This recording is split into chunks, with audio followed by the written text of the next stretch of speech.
Hello student, my name is Rakesh Kumar. चलिए शुरू करते हैं आज का लेक्चर।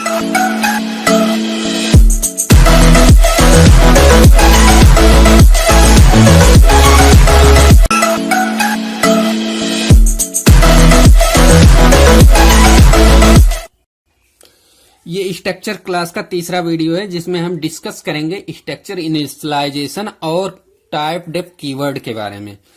जैसा कि हम लोग हर एक डाटा टाइप के वेरिएबल को इनिशियलाइज करते थे, जैसे हम लोग इंट a इक्वल 10, तो 10 क्या हो रहा था, इनिशियलाइज कर रहे थे। तो ऐसे फ्लोट के लिए इनिशियलाइजेशन किए थे, अरे के लिए भी किए थे, जबकि अरे एक यूजर डिफाइंड डेटा टाइप है। उसी तरीके से हम स्ट्रक्चर में भी डाटा का इनिशियलाइजेशन करेंगे। तो जैसे हर एक डाटा टाइप में होता है, उसी तरह स्ट्रक्चर में भी हम डाटा का इनिशियलाइजेशन करते हैं। थोड़ा सा बस डिफरेंस ये है कि जो स्ट्रक्चर हम डिक्लेयर करते थे वो मेन फंक्शन के ऊपर करते हैं, और जो स्ट्रक्चर के रिस्पेक्ट में वेरिएबल बनाते हैं तो उसको हम मेन फंक्शन के अंदर करते हैं। तो जहां वेरिएबल बनाएंगे वहीं डाटा का इनिशियलाइजेशन करेंगे। सिंपल सी बात है। तो चलिए देखते हैं कैसे इनिशियलाइजेशन करेंगे। तो मान लीजिए जैसे हम कुछ पॉइंट लिख लिए हैं पहले से, like a variable of any other data type, structure variable can also be initialize at compile time. हम कंपाइल टाइम पे में भी इनिशियलाइजेशन कर सकते हैं, जबकि हम दूसरे वीडियो में बताए थे कि हम डाटा का इनिशियलाइजेशन हम रन टाइम पे भी कर सकते थे स्कैनएफ फंक्शन से। लेकिन हम इस वीडियो में बताने वाले हैं आपसे कि जो इनिशियलाइजेशन कर रहे हैं वो कंपाइल टाइम में भी कर सकते हैं, जैसे हर एक डेटा टाइप में होता था। तो इस जो स्ट्रक्चर हम जनरेट किए हैं ये कहां बनाएंगे, मेन फंक्शन के ऊपर बनाएंगे। क्या हम स्ट्रक्चर क्या क्रिएट किए हैं, स्ट्रक्ट स्टूडेंट। जो स्ट्रक्चर का नाम है स्टूडेंट है, उसमें 3 मेंबर स्ट्रक्चर मेंबर हैं। तो क्या क्या है, नेम है जो 20 एरे है, तो नेम जो है एरे है 20 कैरेक्टर का, तो इसे हम कह सकते हैं कि स्ट्रिंग है। जो नेम है एक स्ट्रिंग है, और एज जो है वो इंटीजर टाइप का है, कैरेक्टर जेंडर। तो थर्ड फील्ड क्या है कि एक जेंडर है कैरेक्टर टाइप का। उसके बाद क्या, ये टर्मिनेटर लगाते हैं स्ट्रक्चर में हम जब डिफाइन करते हैं। तो ये होगा जब अगर हम इस स्ट्रक्चर का हम कोई वेरिएबल क्रिएट करते हैं, तो वेरिएबल जब मेन फंक्शन में क्रिएट होता है, मान लीजिए हमारा यहां से मेन फंक्शन स्टार्ट हो गया, वाइड मेन। यहां से अगर मेन फंक्शन स्टार्ट हो गया तो हम मान लीजिए हम यहां उस स्ट्रक्चर वेरिएबल का जो स्ट्रक्चर वेरिएबल स्ट्रक्चर एक है उसका हम एक वेरिएबल क्रिएट कर लिए, मान लीजिए S1 नाम से। तो इस तरह से हम वेरिएबल क्रिएट करते हैं। तो वेरिएबल जहां क्रिएट कर रहे हैं वहां भी इनिशियलाइज कर सकते हैं। जैसे हम इंट में करते थे इंट a इक्वल 10, तो जहां a हम बना रहे हैं इंटीजर डेटा टाइप का, तो वहां भी हम 10 असाइन कर सकते थे। उसी तरह हम स्ट्रक्चर में भी वैल्यू असाइन कर सकते हैं। तो जैसे S1 बना लिए, तो S1 में जो स्ट्रक्चर मेरा है, स्ट्रक्चर में तीन मेंबर हैं, 3 स्ट्रक्चर मेंबर है, तो तीनों के लिए अलग अलग वैल्यू फिल कर दिए हैं। जैसे ये क्या है, कैरेक्टर नेम 20, ये स्ट्रिंग टाइप का है, तो स्ट्रिंग के लिए हम डबल कोट्स में मान लीजिए हम कोई अभी ABHI अभी किसी का नाम होगा तो हम उसमें इंटर कर दे रहे हैं। फिर इंट दूसरा फील्ड क्या है, एज के लिए, तो एज इंटीजर टाइप का है, तो हम 20 कामा के बाद 20 लगा दिए। फिर ये जेंडर किस टाइप का, कैरेक्टर टाइप का, कैरेक्टर को सिंगल कोट्स के अंदर लिखते हैं। मान लीजिए जो अभी है मेल है, तो उसके लिए हम M से प्रदर्शित कर दिए हैं। उसी तरह मान लीजिए हम दूसरा वेरिएबल स्ट्रक्चर का क्रिएट कर रहे हैं, तो इसी तरह से हम कर सकते हैं। दूसरे वेरिएबल में मान लीजिए हम उसका नाम S2 रख दिए, S2 पूजा 18 फीमेल। तो इस तरह से हम इनिशियलाइज कर सकते हैं जैसे अदर वेरिएबल में करते थे। आई होप समझ में आ गया होगा। अब बात करते हैं एक कीवर्ड के बारे में जो यूजली यूज होता है स्ट्रक्चर में, जो जिसका नाम है टाइप डेफ कीवर्ड। तो टाइप डेफ कीवर्ड का काम क्या होता है इसके बारे में हम डिस्कस करने वाले हैं। चलिए कुछ पॉइंट लिखे हैं इसके बारे में, पहले पढ़ लेते हैं। We use the typedef keyword to create an alias name for data type. जो टाइप डेफ कीवर्ड है वो किस लिए हम यूज करते हैं कि जो डेटा टाइप या किसी भी स्ट्रक्चर का हम जो एलाइस नेम प्रदर्शित करने के लिए करते हैं। एलाइस नेम का मतलब क्या हुआ? उपनाम। It is commonly used with structure to simplify the syntax and declaring variable। इसका यूज हम अधिकतर स्ट्रक्चर में करते हैं क्योंकि इसके वेरिएबल जो होते हैं सिंप्लीफाई, मतलब अगर हम जैसे अभी शर्मा है सिर्फ उसको शर्मा से कॉल करते हैं तो अच्छा लगता है, थोड़ा आसान हो जाता है। तो उसी तरह से कि जो टाइप डेफ कीवर्ड है वो सिंप्लीफाई करने की कोशिश करता है वेरिएबल के नेम को। Typedef make the code short and improve readability. Typedef के द्वारा जो कोडिंग हो जाती है थोड़ा सा छोटा हो जाता है और पढ़ने में आसानी हो जाती है, इसलिए टाइप डेफ कीवर्ड का यूज करते हैं। फॉर एग्जाम्पल समझ लेते हैं कि कैसे करेंगे। मान लीजिए हम एक स्ट्रक्चर बना रहे हैं एम्प्लॉय नाम से। तो एम्प्लॉय में हम दो मेंबर वेरिएबल डाले हैं, एक नेम है एम्प्लॉय का और एक कितना सैलरी मिलता है उसके बारे में। तो जो नेम है वो स्ट्रिंग टाइप का है जिसमें 50 कैरेक्टर हो सकते हैं और सैलरी इंटीजर टाइप का है। जब इस वेरिएबल को हम मेन फंक्शन में एक्सेस करेंगे स्ट्रक्चर वेरिएबल को या स्ट्रक्चर मेंबर को, तो हमें एक वेरिएबल बनाना पड़ेगा स्ट्रक्चर का। तो कुछ इस टाइप का बनाते हैं मेन फंक्शन में हम। अगर इसी को हम टाइप डेफ कीवर्ड से समझे तो जो कोडिंग हो जाएगी थोड़ा आसान हो जाएगा, जो रीडिंग हमारी एबिलिटी है वो थोड़ा सा रीडेबल हो जाएगा और थोड़ा सा कोड हमारे पास शॉर्ट हो जाएगा। उसके बारे में देख लेते हैं। मान लीजिए हम यहाँ स्ट्रक्चर के पहले टाइप डेफ लगा देते हैं, जैसे यहाँ typedef struct employ same है, बस सेम स्ट्रक्चर है, सिर्फ आगे टाइप डेफ लगा दिए हैं। फिर जब हम मेंबर वेरिएबल लिख लेंगे यहाँ क्लोजिंग में, मान लीजिए हम एम्प्लॉय को हम सिंपल नाम से पुकारना चाह रहे हैं ईएमपी, तो हम यहाँ ईएमपी लिख के टर्मिनेटर लगा देंगे। अब जब भी हम इस स्ट्रक्चर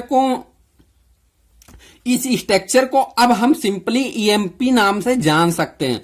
तो अगर हमें इस स्ट्रक्चर का वेरिएबल क्रिएट करना है तो सिंपल हम ईएमपी E1 कर सकते हैं, जबकि यहां बिना टाइप डेफ के हम स्ट्रक्ट एम्प्लॉय पूरा नाम लिखते थे, पूरा स्ट्रक्चर लिखते थे, फिर E1 लिखते थे। अब सिंपल क्या करेंगे, इस स्ट्रक्ट एम्प्लॉय को हम सिंपल ईएमपी से भी प्रदर्शित कर सकते हैं। तो इन दो मतलब टाइप डेफ कीवर्ड से हमारे पास जो कोडिंग होती है वो थोड़ा शॉर्ट हो जाता है और पढ़ने में आसानी हो जाती है। बस टाइप डेफ कीवर्ड का यही काम था। तो सिंपल सा टाइप डेफ क्या करता है कि एलाइस नेम प्रोवाइड करने की कोशिश करता है और जो कोडिंग हो जाती है शॉर्ट हो जाता है। तो अब वीडियो इसी पे खत्म करते हैं। ये स्ट्रक्चर एंड यूनियन सीरीज का चौथा वीडियो है जिसमें हम डिस्कस करेंगे एरे ऑफ स्ट्रक्चर, मतलब स्ट्रक्चर एरे के बारे में। जो हम अभी तक स्ट्रक्चर पढ़ रहे थे वो सिंपल पढ़ रहे थे, जिसमें हम स्ट्रक्चर एक क्रिएट करते थे मेन फंक्शन के ऊपर। उसके बाद हम उस स्ट्रक्चर जो क्रिएट किए हैं उसका हम एक वेरिएबल जनरेट करते थे, कहाँ? मेन फंक्शन के अंदर। अब इस चैप्टर में हम इस वीडियो में देखने वाले हैं कि जो हम स्ट्रक्चर वेरिएबल जनरेट करते हैं उसको हम एरे की तरह भी यूज कर सकते हैं, मतलब एक एरे स्ट्रक्चर वेरिएबल भी जनरेट कर सकते हैं। जो एरे क्या होता है, collection of similar data type of element होता है, कि मतलब एरे में सेम डेटा टाइप का कलेक्शन होता है सीक्वेंस में, कॉन्सिक्यूट मैनर में। तो अगर हमारे पास एम्प्लॉय है, कोई ऑफिस है, मान लीजिए उसमें 100 एम्प्लॉय हैं, तो उस ऑफिस में जितने 100 एम्प्लॉय हैं, मान लीजिए हमें उसका आईडी, नाम और सैलरी कहीं दिखाना है, तो हम सिंपल एक स्ट्रक्चर एरे की मदद से हम वो काम आसानी से कर सकते हैं, मतलब जल्दी कर सकते हैं। तो इसके बारे में चलिए देखते हैं। An array of structure in C can be defined as the collection of multiple structure variable where each variable contain information about different entities. जो हम ये स्ट्रक्चर बना रहे हैं, स्ट्रक्चर डेटा टाइप जनरेट कर रहे हैं, बना रहे हैं, इस स्ट्रक्चर डेटा टाइप में मान लीजिए हमें एम्प्लॉय 100 एम्प्लॉय का सेम यही आईडी, नेम और सैलरी दिखाना होगा, तो हम सिंपल एक स्ट्रक्चर, जो ये स्ट्रक्चर बना है इसका हम एक variable data type array variable generate कर देंगे। ये जो स्ट्रक्चर हम डेटा टाइप बना रहे हैं ये कहां बनाएंगे, मेन फंक्शन के ऊपर बनाएंगे, और जो ये वेरिएबल हम जनरेट कर रहे हैं वो मेन फंक्शन के अंदर, मतलब मेन फंक्शन जहां शुरुआत हो रहा है उसके बाद कहीं हम बनाएंगे। तो हम सिंपल पहले हम जब स्ट्रक्चर कर रहे थे, स्ट्रक्चर वाले क्लास में देख रहे थे कि सिंपल जब हम वेरिएबल बनाते तो यहां पैरेंथेसिस में मतलब बड़ा वाला ब्रैकेट नहीं लगा होता है। अगर किसी वेरिएबल के सामने बड़ा सा ब्रैकेट लगा देते हैं तो सिंपल क्या वो हो जाता है, अरे डेटा टाइप का हो जाता है। तो जो हम ये स्ट्रक्चर बनाए हैं हम सिंपल उसका एरे वेरिएबल जनरेट किए हैं, इसी के बारे में हमें पूरा पढ़ना था। तो सिंपल जैसे हम स्ट्रक्चर है उसका भी हम एरे वेरिएबल जनरेट कर सकते हैं। अगर एरे वेरिएबल जनरेट कर रहे हैं तो एरे क्या होता है, collection of sequential similar data type का एलिमेंट होता है कॉन्सिक्यूट मैनर में, मतलब लगातार। मान लीजिए इस स्ट्रक्चर एम्प्लॉय जो बना है इसमें कितना फील्ड है, 3 फील्ड है, तो 3 फील्ड के लिए कितना डाटा, कितना बाइट मेमोरी में स्थान लेगा। जो इंट आईडी है, आईडी के लिए 2 बाइट हो गया।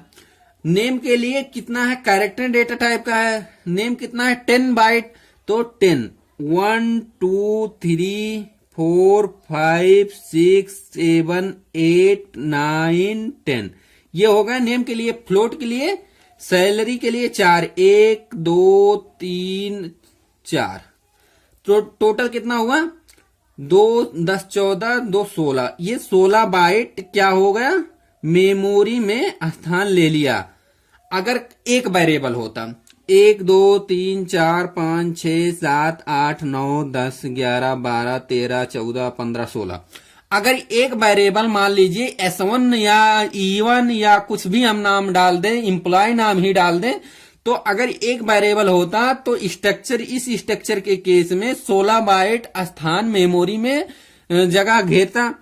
अगर हम इसका एरे बना रहे हैं, एरे क्या होता है कि सेम डेटा टाइप का सीक्वेंस होता है, तो एम्प्लॉय 2 का मतलब कि जो एरे बना है EMP नाम से, उसमें उसका साइज 2 है। तो अगर साइज 2 है तो ये एक स्ट्रक्चर ये हुआ, तो दूसरा स्ट्रक्चर इसी के बराबर में फिर 16 बाइट बनेगा।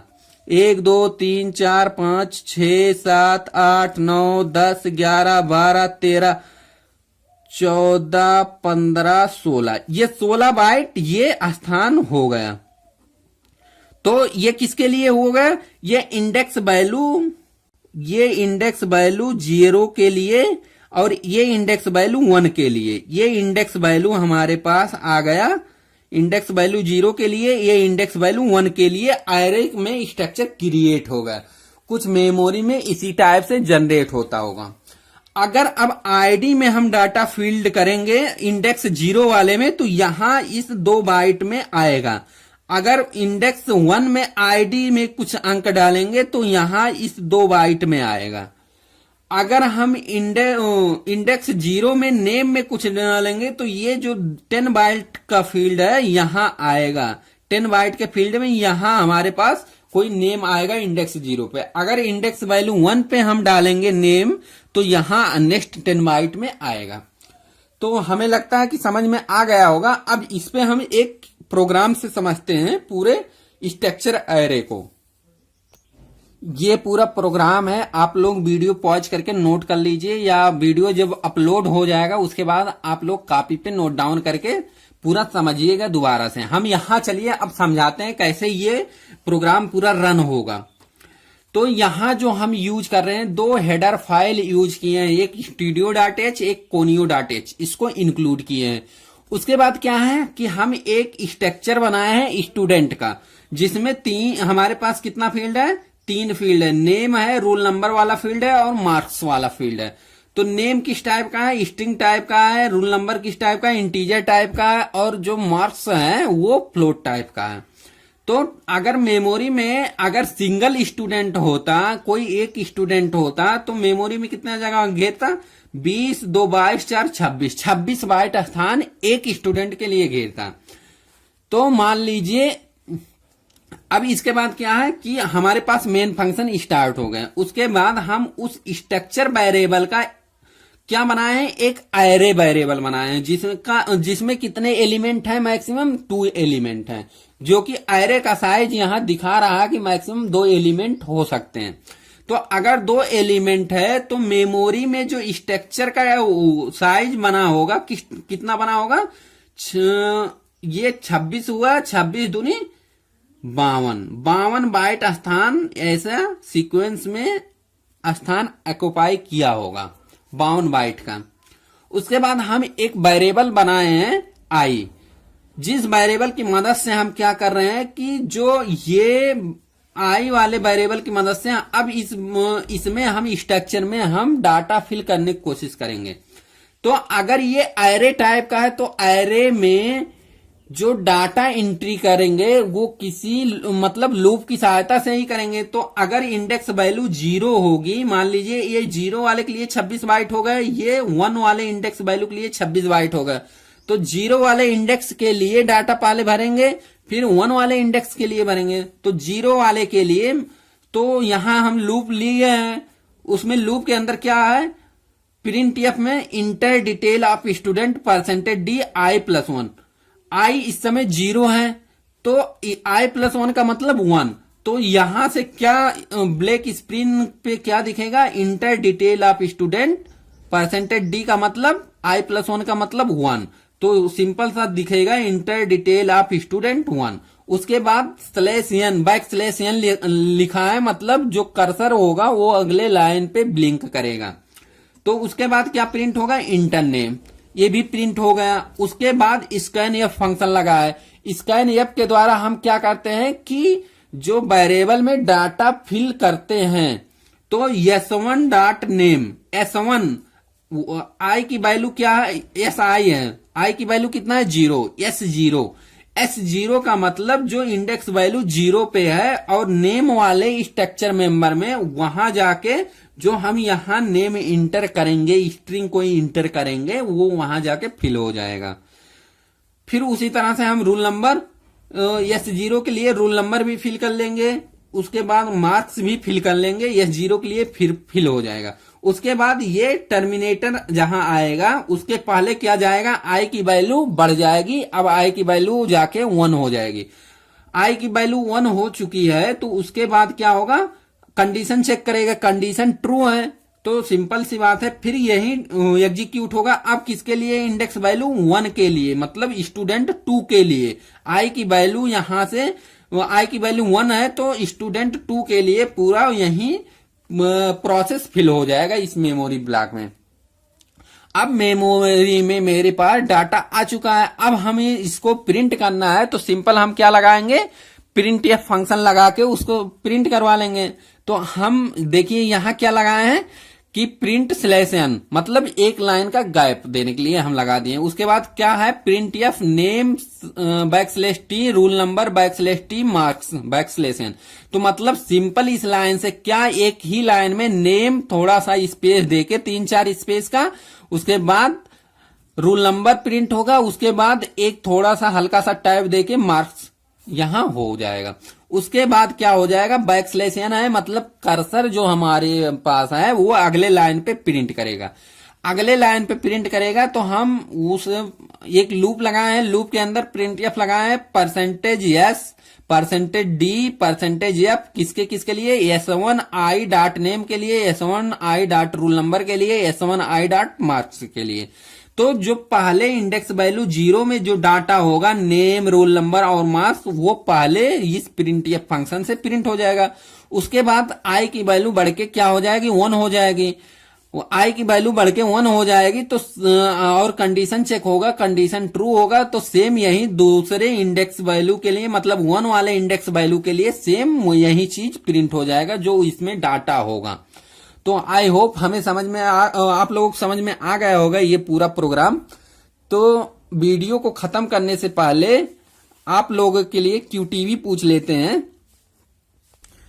आप लोगों के लिए क्यूटीवी ये है कि मान लीजिए हम नेम यहां 10 की बजाय हम 25 कर देते हैं, तो पूरे इस स्ट्रक्चर वेरिएबल के लिए जो एम्प्लॉय 2 करके है, इसके लिए मेमोरी में कितना स्थान एक्युपाई होगा, मेमोरी में कितना जगह घेरेगा अगर यहां 10 की जगह 25 कर दे। तो इस क्यूटीवी का आंसर आप लोग कमेंट सेक्शन में कीजिए और इस वीडियो को ज्यादा से ज्यादा शेयर कीजिए।